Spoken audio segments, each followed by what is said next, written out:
আগামী জাতীয় নির্বাচন ঘিরে দেশের রাজনীতিতে তৈরি হয়েছে নতুন উত্তাপ। বিএনপি ও জামায়াতে ইসলামী দুই দলই দ্রুত একটি গ্রহণযোগ্য নির্বাচনের রোডম্যাপ চাচ্ছে। বিএনপি বলছে নির্বাচন যত দ্রুত সম্ভব নিরপেক্ষভাবে সম্পন্ন হওয়া দরকার। অন্যদিকে জামায়াতে ইসলামী দাবি করছে আগে নির্বাচন ব্যবস্থা ও প্রশাসনিক কাঠামোতে বড় রকমের সংস্কার জরুরি। এই প্রেক্ষাপটে জনমনে একটি প্রশ্ন ঘুরপাক খাচ্ছে, আওয়ামী লীগ কি আগামী জাতীয় নির্বাচনে অংশ নিতে পারবে? নির্বাচন কমিশনের সাম্প্রতিক অবস্থান এবং একটি গুরুত্বপূর্ণ প্রজ্ঞাপন ঘিরে আলোচনাটি এখন আরও স্পষ্ট।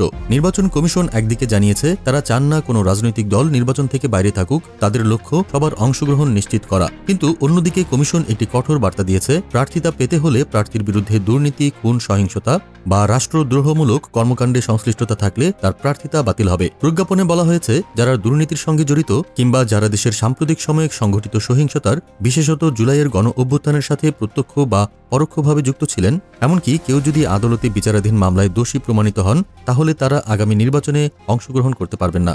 এই ঘোষণার পর থেকেই শুরু হয়েছে আওয়ামী লীগকে ঘিরে চরম বিতর্ক।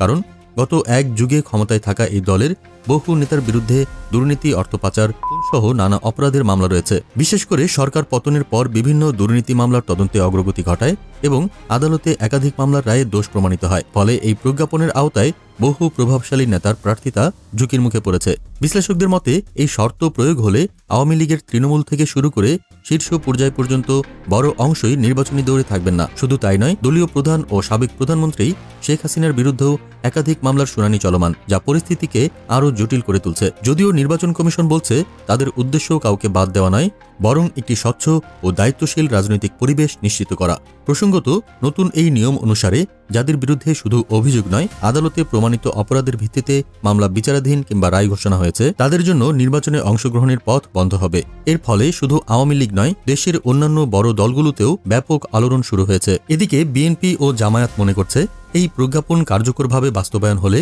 আওয়ামী লীগের শীর্ষ নেতাদের অনেকেই মাঠে নামতে পারবেন না, যা তাদের জন্য একটি রাজনৈতিক সুবিধা তৈরি করবে।